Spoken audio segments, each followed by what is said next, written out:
What's kicking, everybody? We are back for another episode of Pickin Fights. I'm Keith, joined as always by Tom. Tom, I don't want to undersell what we did last weekend. We had an incredible weekend betting UFC 273. What was your take on our performance and the performance of the fighters across the board?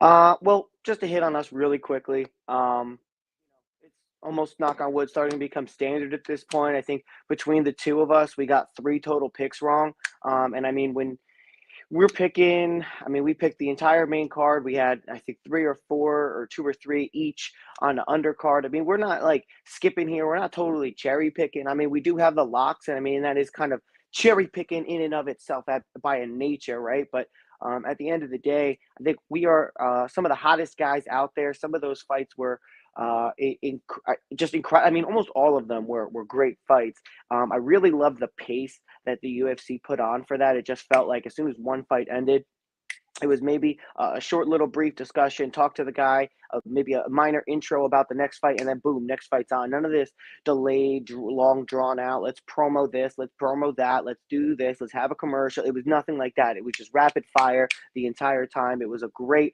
presentation by the UFC. It was great fights. I mean, we see Khamzat Chimaev and Gilbert Burns might want to fight again now for 5 rounds. That's going to be super interesting. I'd rather see the Colby versus Khamzat fight. Because I think Colby he needs the activity at this point. Everyone has a bad taste in their mouth after the cop fiasco, calling the police. Maybe he can't fight because of legal obligations, in which case he kind of screwed himself in that point. I'm really interested to see where Khamzat goes. I want to see him fight in the 85-pound division. I don't think Gilbert Burns lost any stock. I don't think Piotr Jan lost any stock. Aljo, that's a very, very close first round that we saw. I think it could go either way. So it wasn't a robbery by any means. And we've seen it time in and time again. You have to decisively beat the current champion, no matter how they won the belt and how sketchy and how annoying they are outside the cage. And I'm almost ashamed to say that I picked Aljo to win. I know I was right, but that fight could have went either way. So it was really a toss-up. I know that's a change of tone from my drunk UFC 273 post-fight recap that we had. But yeah, listen, I mean, Aljo's tweeting like, oh, like I get in on JFK Delta 2:00. Like, what the fuck are you expecting? Like a whole parade? Like, dude, shut up. Like, he just put a bad taste in my mouth. And then, you have his coach being like, I don't understand why nobody likes him. It's like, dude, he's so unlikable. Like, he tries so hard to make people like him, or then to make people not like him. He flip-flops. It's disgusting. Speaking of people that we absolutely love, Alex Volkanovski went out there and put on a clinic. He's somehow getting better and better and better. He's forcing Henry Cejudo out of retirement. I don't think Henry Cejudo's going to have anything for him with his 2-inch reach. That's not a reach advantage or disadvantage discrepancy. That's Henry Cejudo's legitimate arm-to-arm reach. It's 2 inches. So, I don't think that there's going to be anything for him. And Cejudo would naturally have to be in the USADA pool for, I think, 4 to 6 months in order to be considered clean, to be tested, and then he would have to get 1 or 2 fights to even challenge Alex Volkanovski. So I don't see any of that happening anytime soon. But, hey, let's stop reminiscing in how great 273 was, and let's hype the people up for what's going to come this weekend. We have UFC Fight Night, Bilal Muhammad versus Vicente Luque 2. At the end of the day, this is a 4 out of 10 card following a 12 out of 10 card. So it's going to seem much worse than it actually is, but, we're going to help you sort through the mischief and find some good fights to watch, some good bets to make, some people to look out for. Keith, how you doing this morning? Oh, I'm doing great. Like you said, don't reminisce too much, but I don't expect our performance to be any different than last week. We're picking fights, we're picking winners, and that's what we do. So we'll start it off with our prelim locks, as we always do. And I've got a couple. I'm just going to rattle through them right now. I've got Drakkar Klose over Brandon Jenkins. Drakkar Klose is one of those guys that's been sitting around like this, prelim, type of area so far. He's on the prelims for almost like every fight card that he's on. But I think Drakkar Klose is a guy that is slowly starting to find his way. He's really moving on up through the UFC, and I like the guy, I like his personality. And Brandon Jenkins, he's not really a guy that strikes me as much competition for Drakkar Klose. Drakkar Klose has many ways to get it done. He can do it by decision. He could finish Brandon Jenkins, probably by knockout. So, but I like the Drakkar Close potentially to win by decision pick. I also like Chris Barnett and Martin Buday to not go the distance. Chris Barnett is he's just a weird guy, really heavy, short, heavyweight fighter, uses crazy moves, crazy Taekwondo and karate style moves, tires himself out really early.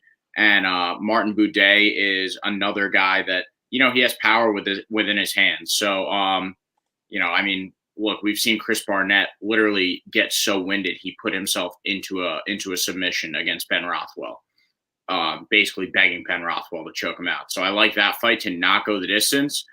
And then I'm also taking William Knight against Devin Clark to win by knockout. I mean, William Knight's a slight underdog here. And the people of Tapology are feeling Devin Clark a little bit more than William Knight. But I think I really like this William Knight pick just because we've seen what he can do with his hands in the past. And, I mean, he's knocked guys out with really close, like, short punches that are just incredible. And it's like, how is he doing this? He had a check left hook, I believe, 2 fights ago that was thrown inches away and just landed perfectly. He's a huge, massive man, and he's coming into this one on short notice at heavyweight, so there's going to be no weight cut there for him. And for such a big guy already, he had great cardio. I mean, this guy looks like he could be a bodybuilder in the Arnold Classic. So when you have a physique like that and you're fighting the way that you do and not really gassing out so often, I like you, and I like you for knockout because all it takes is one punch. What do you got by way of prelim locks, Tom? Yeah, I had a lot of the same ones that you had. Just to recap those, first I will start with the William Knight pick. I was going to pick William Knight for similar reasons, but something slightly different. I mean, William Knight, he's coming into this. He's going to be a heavyweight now. He's always had the build and the physique of a heavyweight. I saw him bench 500 pounds for reps, I think.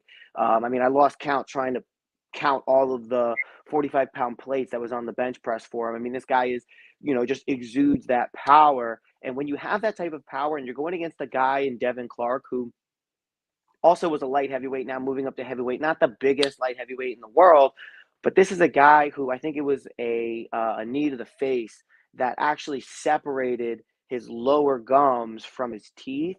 And I was thinking about putting a picture of it up, but I literally saw it once again and I almost puked. Like, this is a guy who I've never seen an injury like that, where actually you got hit so hard that your teeth and your gums separated from your jawbone. That is absolutely, it had to be wired shut. And I just can't imagine that on a human level, you were going to come forward with the same veracity or, viciousness and willing to stand in there and take the hits against a guy who's had amazing power at light heavyweight, moving up to heavyweight, benches 500 pounds for reps. Like, that's just too intimidating. That's why I'm not a fighter. But I just don't see how Devin Clark continues to move forward after that crazy injury. So I think William Knight's going to be one of my locks too, and you can get him at plus money here. So, it is Wednesday at 8:04 in the morning. Make sure you go and you get William Knight. I like that one a lot. Obviously, if you lose, don't blame me. You did that yourself. But I'm going to be doing it too. So don't worry. We're all on the same page there. I like Drakkar Close for a lot of the reasons that you said. He's had a lot of competitive fights. We saw him go back and forth with Napala Muhammad. We saw him go back and forth with, he's going to be top in the rankings, Beneil Dariush. We saw him go back and forth, and he was winning that fight until he didn't. So for a lot of reasons, I do like Drakkar Close there. Let me just make myself a little bit bigger because I'm the one talking and not Keith. So going down, I like Martin Buday to win this fight over Chris Barnett.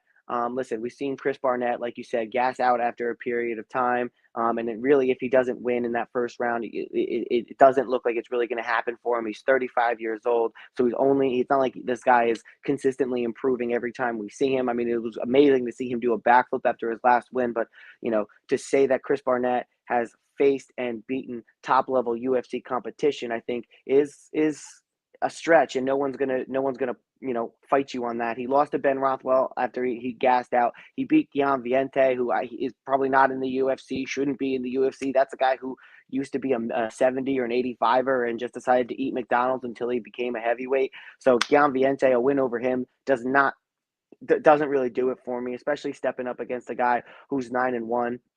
I like Martin Boudet in that one, but I think the even safer pick is going to be taking that one to go by finish. And then finally, my last undercard or my prelim lock, that's going to be Penny Kniziad over Lena Landsberg. And the simple fact is, Lena Landsberg 10-5 doesn't necessarily. I mean, I know that rankings sometimes or records can sometimes be deceiving in the UFC, especially in the women's divisions here. But I mean, listen, this is a girl who has been largely unactive. She hasn't fought in 2 years. Her last was a loss against Sarah McMahon. We've seen Sarah McMahon go on and have a little bit of more success in the UFC. But Penny Kniziad, we've seen her be on a really good win streak. Betch Correa, Jessica Rose Clark wins over Sarge Eubanks.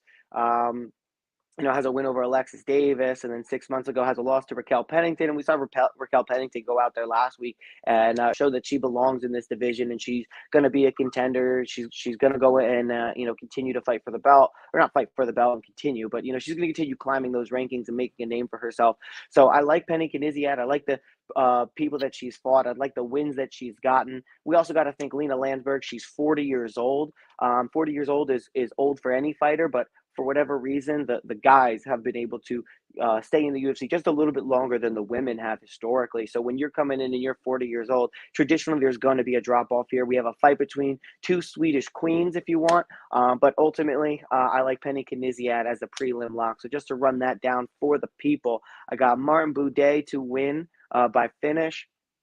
I have Jakar Close to win. I have Penny Kniziad to win by decision.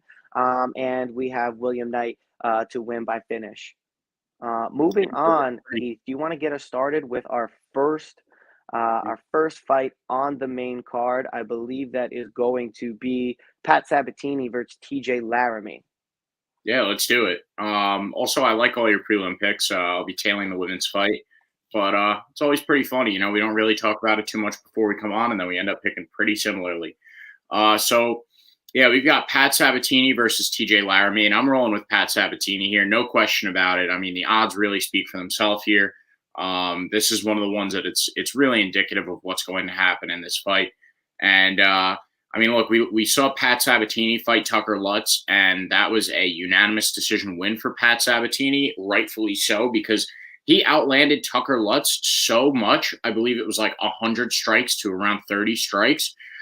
Crazy numbers in that one coming from Pat Sabatini. And this is a guy that, he can do it when it comes to striking. Like, he's got good enough stand-up game to, stand in there with a lot of guys. But his strong suit is really his ground game and his grappling, especially his Brazilian jiu-jitsu. And, I don't really think that TJ Laramie, who, he's a guy that hasn't really shined in any particular facet, is going to have enough for Pat Sabatini on the ground. It's going to be a tough one to call whether it's going to be by decision or by submission. But just for that juice here, a little bit of plus money there, I'm going to be rolling with Pat Sabatini by submission.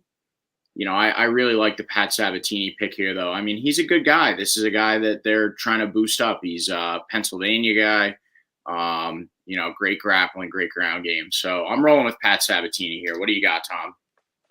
Yeah, I'm also going to be picking Oh my God. I'm also going to be picking Pat Sabatini for a lot of the reasons you mentioned. I mean, he is a guy who has really good ground game, and we kind of look at his opponent here in TJ Laramie. Tapology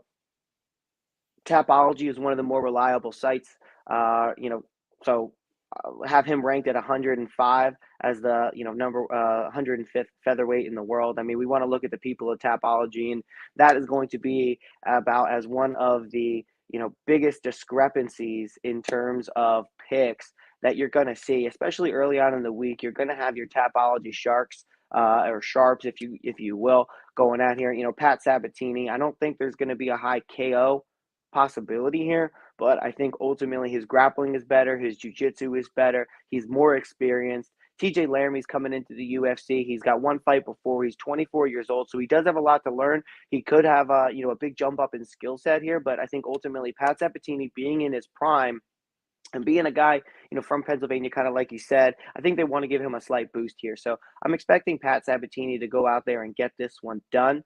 And we look back kind of at their most recent fights and their finishes. I was kind of going through it a little bit for the people while you were talking there, but Tucker Lutz is not bad competition. He got a unanimous decision win over him, and he looked really, really good in that fight, taking 2, probably even 3 of those rounds from Tucker Lutz. Jamal Emmers, 7-5. He's a guy, that he's able to get the heel hook, and that's one of the more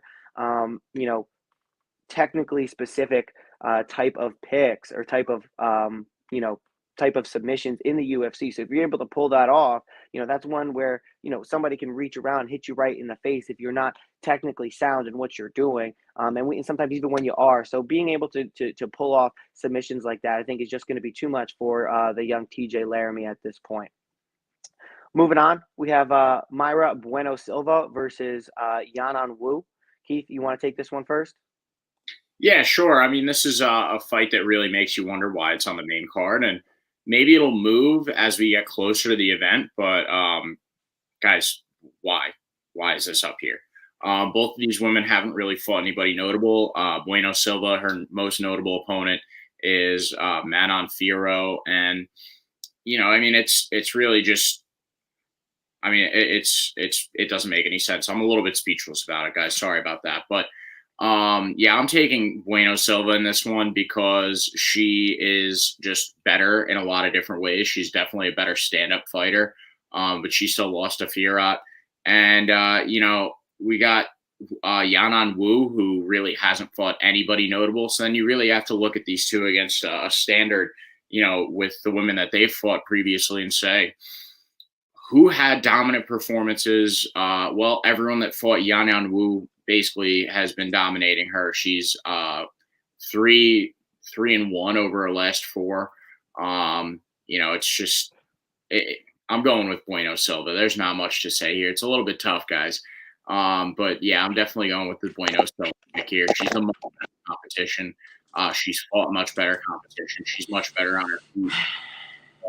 Who are you rolling with here, Tom? Yeah, so interestingly enough, I record this on my phone. I'm using it as my camera. Maybe that's why the people can see me a little bit better. But my mom decided to give me a call this morning. So I've lost audio with you, Keith. So I can't hear anything you're saying. So I'm just going to go. I heard you pass it over to me. So I'm just going to keep it going. Yeah, I think Mayra Bueno Silva, she has, she fought just slightly more people in the UFC, good competition up until this point. Yanan Wu, she takes a lot of time off in between fights. Her last fight was a year and 2 months ago with a loss to Jocelyn Edwards by decision, and before that, split decision to Mizik Inawu. 25 years old at Jackson Wing, so she is constantly improving. But I think Mayra Bueno Silva, the Brazilian, is not going to be able to be susceptible to anything that Yanan Wu is going to throw at her. And this is another fight. I mean, she's fighting at a shoot the box, so she's going to obviously have the better stand up. I've been someone who's always ridden on fights to go the distance. So I'm going to take Mayra Bueno Silva to go by decision. And I'm just going to roll through it here. Because I'm not going to be able to hear you, so might as well run through my picks. I like Andre Fiallo to get the win over Miguel Baeza. Reason being, I think these two guys are both good at what they're good at. They have decent ground game, but ultimately this is going to be a stand-up battle. And I think Andre Fiallo just has a little bit more power in his shots. But, he is coming in here as a slight underdog, and the people of Tapology are riding on Baeza, especially by knockout. But, I'm looking back at the past of these two guys. Miguel Baeza lost to Chaos Williams by punches. That's not too bad. Lost to Santiago Ponzinibbio by decision. Santiago Ponzinibbio, not always sure what you're going to get out of him. And then he's got, a win over Tashi Soto is his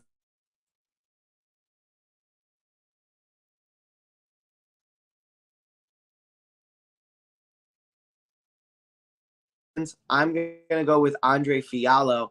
He had a really good fight over Michel Pereira, a decision fight that, happened about 2.5 months ago. So as long as Andre Fiallo is coming healthy here, I really feel good about him coming in there and making this competitive and taking the win. Moving up one more, I'm going to go Kai Barallo over Omega I can't pronounce his name. Omar Gaziev. His name is, well, whatever. Over Omar Gaziev. Both of these guys have really, really sound grappling bases. And I think Kai Barallo has a little bit more of the power in his hands, and I think he's going to be able to use his takedown defense. I think he's going to be able to get up if it does go to the ground. I think he has, the ability to knock out Omar Gadziev, and I think you can get him at plus lines here. So, kind of a little against the grain, if you will, for me on some of the picks compared to what I normally go with. But yeah, Kai Barallo. So what are, run through those three fights and then we'll get to Luque versus Muhammad. All right, so yeah, I'm up to Andre Fiallo and Miguel Baeza. I'm rolling with you on the Fiallo pick. I think he just has a little bit more oomph in his punches. And yeah, I mean, I really like the Fiallo pick there. Baeza's had some wars. I really love that fight with Santiago Ponzinibbio, but I think that might have taken a lot out of Miguel Baeza, as shown against Chaos Williams. And then we've got the Barallo versus Omar Gadziev fight, and I am rolling with Omar Gadziev here. I'm actually going against Tom with this one. And yeah, and that's because Omar Gadziev is a wrestling Russian. And when it comes to those wrestling Russians, I have a hard time betting against him. He's only a slight favorite here. This is both of these guys' debut off the Contender Series in the UFC. But yeah, I think Omar Gadziev has the wrestling to really just snuff Caio Barallo down for a couple of rounds, at least win 2 out of the 3. And he's still young enough, new enough, and he hasn't really taken a lot of damage to that chin just yet. So yeah, I don't think that Barallo is going to put his lights out. So I'm going with Omar Gadziev, and I'm going with Andre Fiallo. Pass on over to you, Tom, for the main event.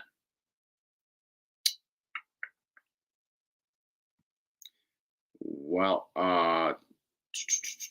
is Tom still here? All right. Well, in that case, I'll kick it off with Vicente Luque versus Bilal Muhammad, the main event. I saw a pretty funny tweet the other day that said that Vicente Luque will never be in a boring UFC fight, and matchmakers said, "All right, I'll take that bet." And they gave him Bilal Muhammad, who's arguably one of the most boring fighters in the UFC. This is a 5-rounder. I think over 5 rounds, Vicente Luque is so skilled. He's skilled enough to get it done against Bilal Muhammad one way or another, because Bilal Muhammad is a guy that literally just wants to be in your full guard and just constantly lay on top of you. Basically, when boxing fans watch the UFC and they talk about how they see more humping than actual fighting in the UFC, well, Bilal Muhammad is probably one of those guys that they could point to. But Vicente Luque is a guy that we've seen lock up some Darce chokes over his last couple fights. He's beaten a lot of guys by knockout. And he's a guy that Kamaru Usman has actually said should be up for that title pretty soon.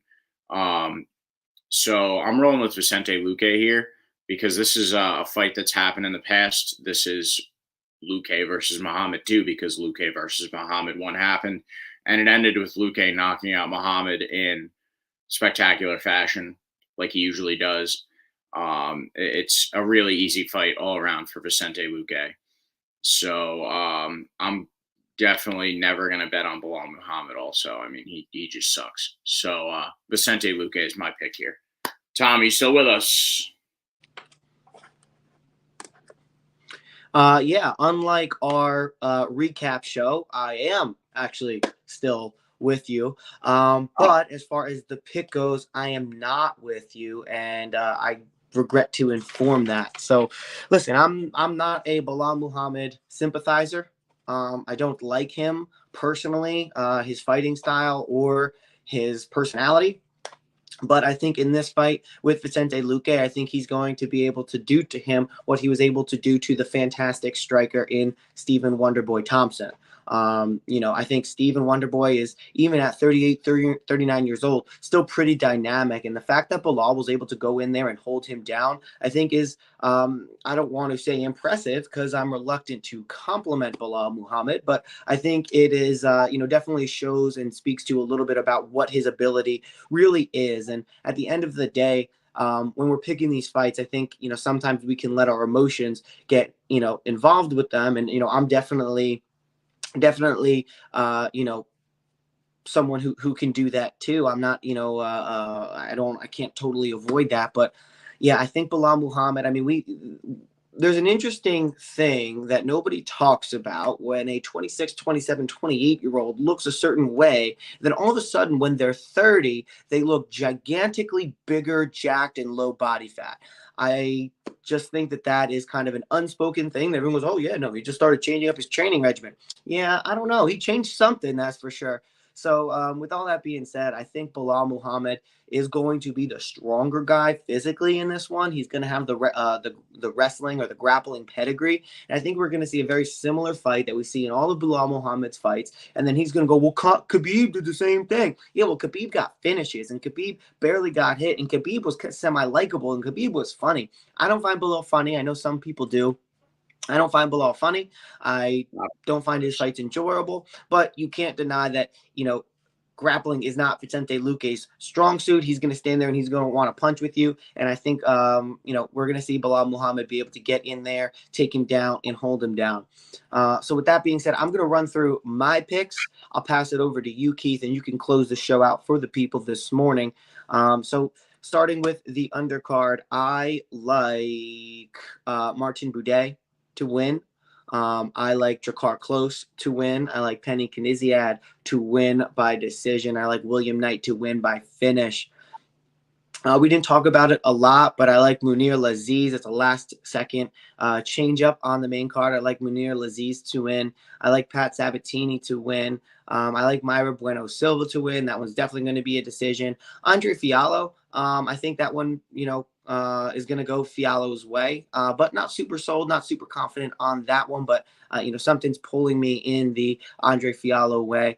I like Cal Barallo. Wow, a lot of these guys have very similar sounding names. Like Cal Bialo to maybe win by a first round TKO here. I think that's really going to be the differentiator between these two gentlemen. And I like Bilal Muhammad to win. And, Volk finishing TKZ was actually one of the first main card finishes that we've seen in a long time. And I think, with Bilal Muhammad being back in the main card, main card finishes, should I say main event finishes, Volk TKZ was one of the first one we've seen in a while. And I think we're going to revert back to the decision. And Bilal Muhammad by decision, I think, is a really good bet for me. That's really sound logic there. I didn't even consider that, but I still like Vicente Luque to finish him, me personally. Maybe that's my personal bias, but I'm going with Barnett and Buday to not go the distance. Barnett might get it done. I'm going with Drakkar Klose, and I'm going with William Knight by knockout. I'm also taking Laziz. I'm going to be taking Pat Sabatini, Bueno Silva, Fiallo. I'm going to take Omar Gadziev by decision. And I'm going to take Vicente Luque and sprinkle a little bit extra on there for Vicente Luque by knockout to knock out Bilal Muhammad twice. Run it back, same result. So, guys, make sure if you've stuck through this whole video, you are liking, subscribing, comment down below, leave us some questions. I know this one was a little bit early, but, leave us some questions in the comments that we can get back to on the next episode. I'm sure we'll run this back later in the week. Thank you for tuning in. Follow us on all of our social medias. That's down here that you've been looking at for the whole video. And have a great one. Tom, have a great day.